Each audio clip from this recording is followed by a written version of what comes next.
Assalamualaikum warahmatullahi wabarakatuh. Selamat siang, Sobat ISB.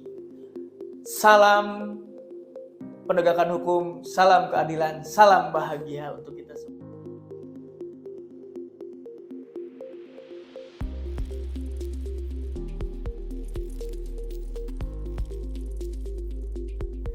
Kali ini kita akan berbincang santai dengan salah satu tamu yang luar biasa ini, Bapak Habibie SSY MH. Beliau ini adalah pakar hukum keluarga Islam dan kebetulan beliau juga adalah Kaprodi di Prodi Hukum Keluarga Islam Sekolah Tinggi Agama Islam Ulama Tasikmalaya. Terima kasih Pak Habibie sudah datang ke sini. Sama-sama Pak Eki. Sehat kabarnya? Alhamdulillah, luar biasa Pak Eki. Terima kasih Pak Habibie. Nah, sekarang kita akan berbincang terkait dengan permasalahan dalam lingkup keluarga Islam. Dan kebetulan isu ini cukup menarik untuk kita bicarakan karena seiring dengan pemberitaan yang terdengar di berbagai macam media bahwa kasus Lesti Kejora, ya Pak Habibie, ya, gitu, betul Lesti sekali. Kejora yang diduga menjadi korban KDRT dari suaminya sendiri, sekalipun itu masih dalam tahap penyelidikan ya di kepolisian.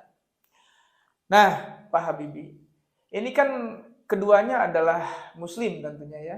Nah, dan tentunya ini juga berdampak terhadap hukuman yang kira-kira ini mengikat terhadap keduanya, gitu ya.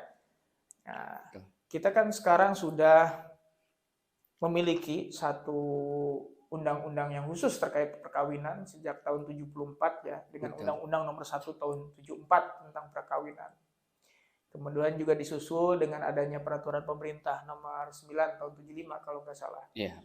Dan khusus untuk keluarga muslim gitu ya, ada panduan yang tersendiri yang menjadi rujukan setiap orang yang beragama Islam, baik itu oleh masyarakat muslim secara keseluruhan, termasuk juga bagi para penegak hukum. Di antaranya adalah hakim di pengadilan agama, ya, termasuk juga para advokat, apa yang kita sebut sebagai kompilasi hukum Islam. Nah, ini tentunya harus menjadi pegangan. Nah, mungkin kita akan mulai kenapa sih orang itu memutuskan untuk bercerai gitu. Baik. Kenapa perceraian ini terjadi gitu. Dan rata-rata juga tidak sedikit juga ternyata kasus perceraian itu terjadi pada sepasang suami istri yang masih muda gitu. Nah, ini kenapa Pak fenomena ini terjadi gitu ya? Iya, baik Pak Eki, terima kasih ya. Fenomena hari ini yang familiar ya di masyarakat, baik itu di media cetak maupun media informasi elektronik, terkait dengan mengapa banyak yang terjadi perceraian ya.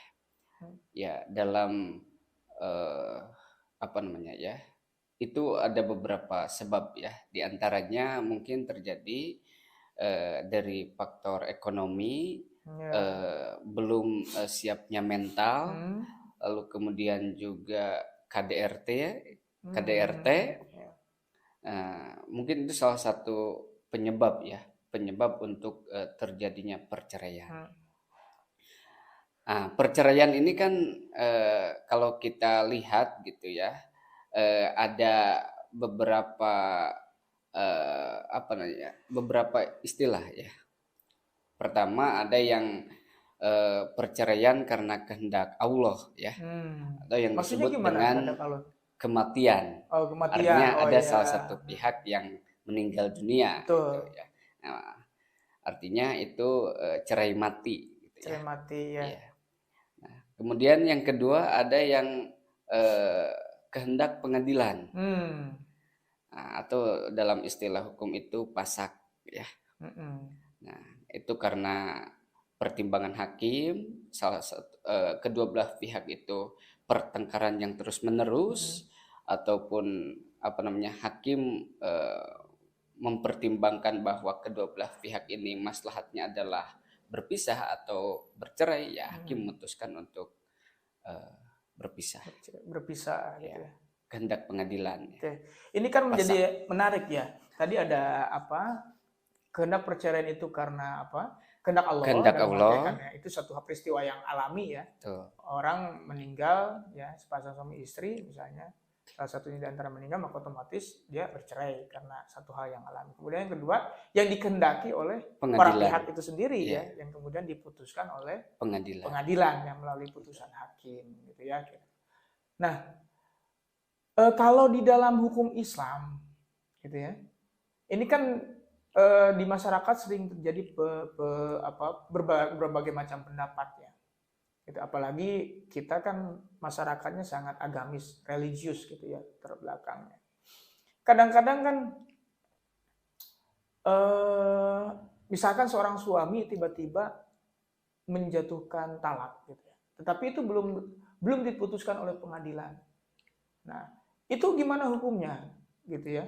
Apakah perceraian itu sudah terjadi atau harus tetap diputus di pengadilan gitu, Pak? Ya, karena kita berada di negara hukum ya, artinya punya undang-undang tersendiri yang mengatur tentang perkawinan yang diatur di dalam Undang-Undang Nomor 1 Tahun 1974 dan Peraturan Pemerintah Nomor 5 ya, nomor 9 ya tahun 1975, bahwa yang disebut dengan perceraian itu adalah sudah ada putusan dari pihak pengadilan. Artinya sudah ada paspor lah istilahnya. Nah, itu masuk dalam macam talak yang ketiga gitu Pak Eki. Namanya talak. Gitu kalau di dalam perceraian, karena dari pihak suami yang mengajukan kepada sampai pihak. Ada lagunya ya. Betul. Talak tilu sekalian. Iya, gitu. Oh gitu.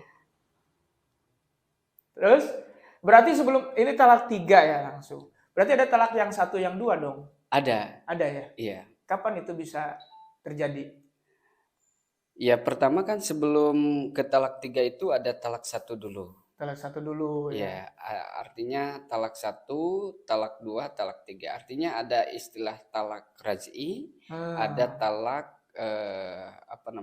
bain sugro dan bain kubro gitu ya. Apa itu talak raj'i yang kayak gimana Pak? Artinya salah satu pihak mempunyai hak untuk rujuk gitu ya. Sebelum habis masa iddah. Oh ya. Ya. Jadi tidak perlu nunggu masa iddah ya. Iya, betul. Kalau yang bain sugro?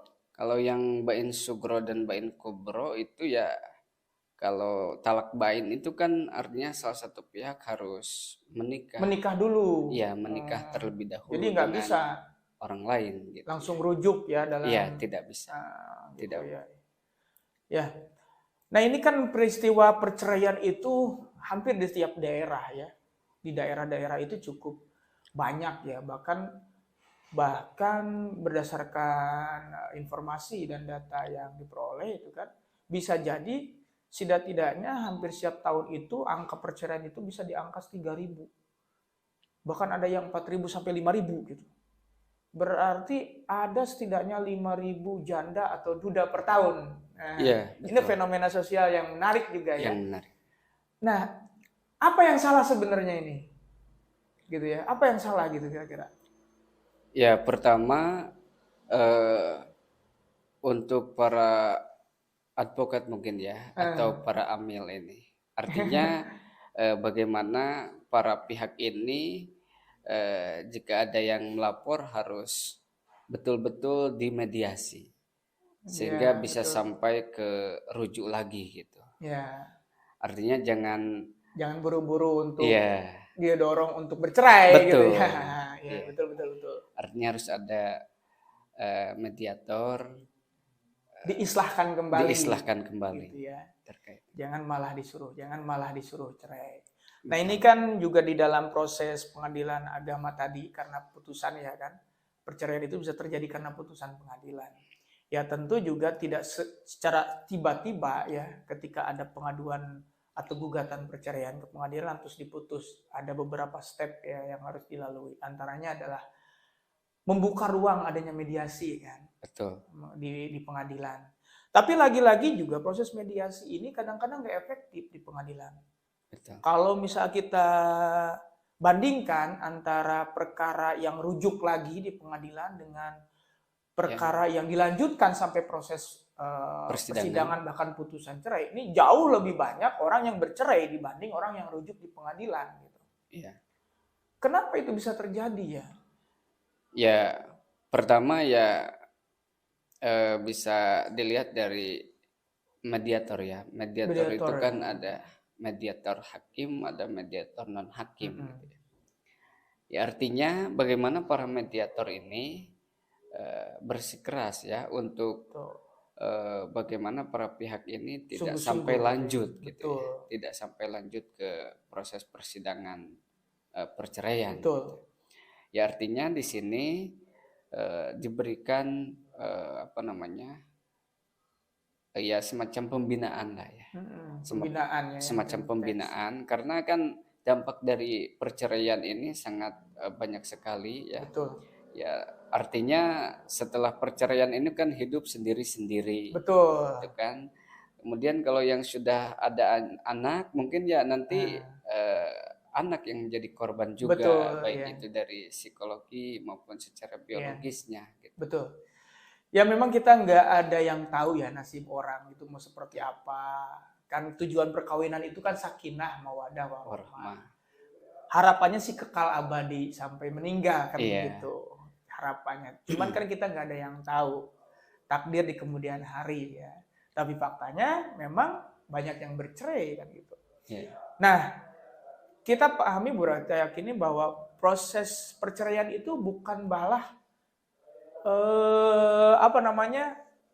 mengakhiri permasalahan gitu, bahkan menimbulkan permasalahan baru. Betul. Ya, menimbulkan permasalahan baru seperti halnya pengasuhan anak, kemudian juga perempuan yang misalnya tidak bisa survive secara ekonomi.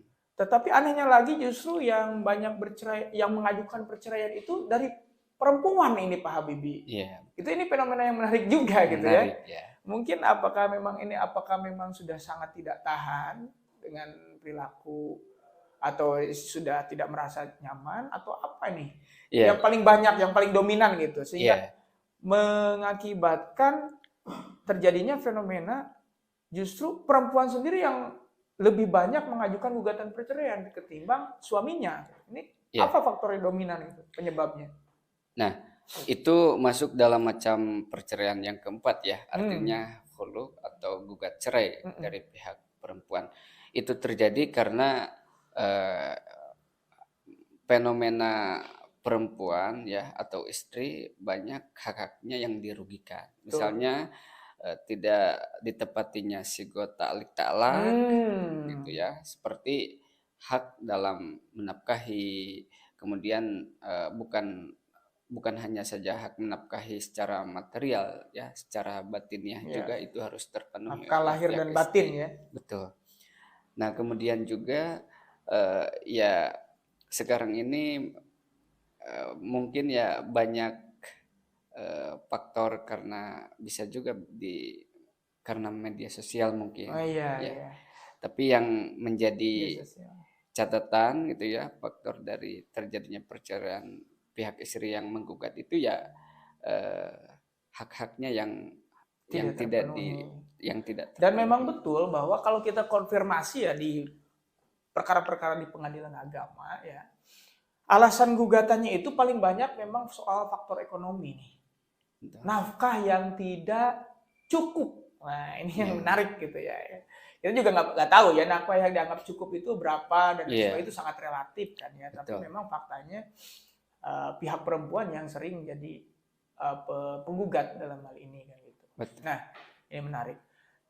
By the way nih Pak Habibie, barangkali kan Sobat ISB juga banyak yang bertanya-tanya ya yang menyaksikan channel ini. Sekira ya pasti setiap manusia gitu ya dalam hubungan kehidupan rumah tangga itu pasti ada masalah ya. Maksudnya kita pernah menghadapi masalah itu gitu ya. Cuman kan ada yang lulus ujian gitu ya, ada yang tidak sehingga memutuskan untuk bercerai. Gitu. Nah, ini Nah, kita juga nggak bisa memaksa kan, siapapun tidak bisa memaksa.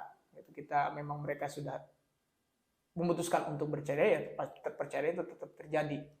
Nah, kita mungkin perlu tahu nih Sobat ISB yang menyaksikan channel ini, alasan-alasan seseorang untuk bisa mengadukan perceraian di pengadilan agama ini apa saja, Pak Habibie? Kira-kira. Ya, alasan-alasan ya yang pertama yaitu terjadinya pertengkaran kurang lebih ya dari 3 bulan ya. Gitu. Kemudian juga apa namanya hak nafkahnya ya, Betul. gitu ya. Artinya tidak dinafkahi juga minimal 3 bulan 3 ya, bulan berturut-turut ya. berturut-turut gitu ya. Lalu kemudian apa namanya ya sementara itu Pak Eki. Betul ya. Jadi jadi ini juga perlu tahu ya bahwa memang menggugat cerai juga harus ada alasan kan ya. Tentunya nggak bisa tanpa alasan kan gitu ya. Betul. Karena kita tidak suka terhadap pasangan kita kemudian mengadukan cerai, tentu ada alasan. Nah, ini seperti yang tadi disampaikan bahwa ada beberapa regulasi yang harus jadi pijakan ya, pijakan termasuk dasar atau alasan perceraian. Nah, kita bisa lihat nanti di peraturan pemerintah tadi ya, nomor 9 tahun 75 itu ada diuraikan mulai dari misalnya mungkin berapa alasannya, termasuk misalnya salah satu pasangan menjadi pemabuk, kemudian juga ada tadi sigat taklik taklak gitu ya. Nah, ini harus cerdik ya. Jadi ketika kita dulu akad nikah itu kan kita diberikan buku pernikahan ya, buku nikah. Di situ juga ada semacam janji yang diucapkan, yang dituliskan dan ditandatangani oleh kedua mempelai pada saat itu. Tapi jarang kita baca ya karena kita pengen buru-buru malam itu pertama kayaknya. Iya. Jadi jarang dibaca, padahal itu penting. Gitu penting ya. Nah, ketika ada masalah baru dibaca. Gitu ya. Nah, itu kan ada misalnya seorang pasangan atau suami atau istri meninggalkan meninggalkan pasangannya selama 2 tahun berturut-turut. Kayak lagu Bang Thoyib. Nah, dua kali lebaran 2 tahun nggak pulang-pulang. Itu bisa jadi alasan seseorang untuk mengajukan perceraian. Kemudian selain itu juga ada misalnya salah satu pasangan kalau nggak salah itu mengalami cacat badan. Iya, betul. Nah, itu bisa jadi alasan perceraian. Kemudian tadi yang disampaikan oleh Pak Habibie juga pertengkaran yang terus-menerus. Nah, pertengkaran yang terus-menerus yang terjadi.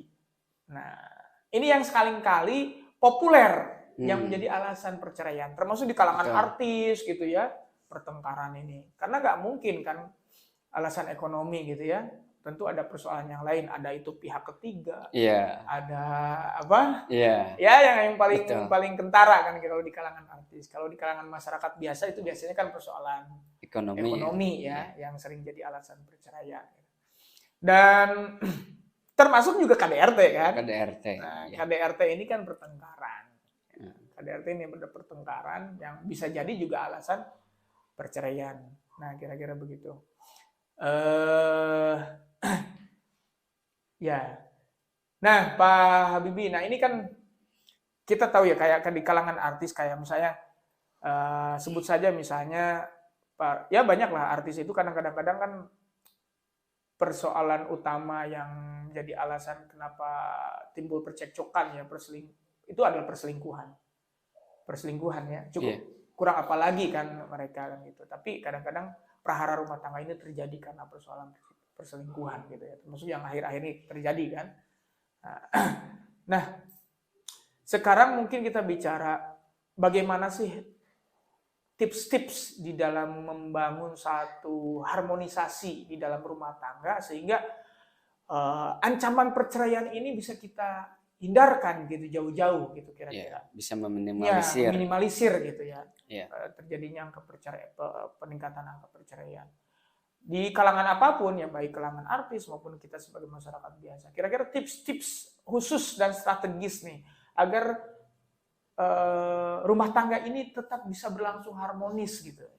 Itu ada nggak kira-kira? Ya, Kira-kira apa pertama perbanyak komunikasi ya. punya komunikasi? Komunikasi artinya hal sekecil apapun itu komunikasi kedua belah pihak antara suami dan istri.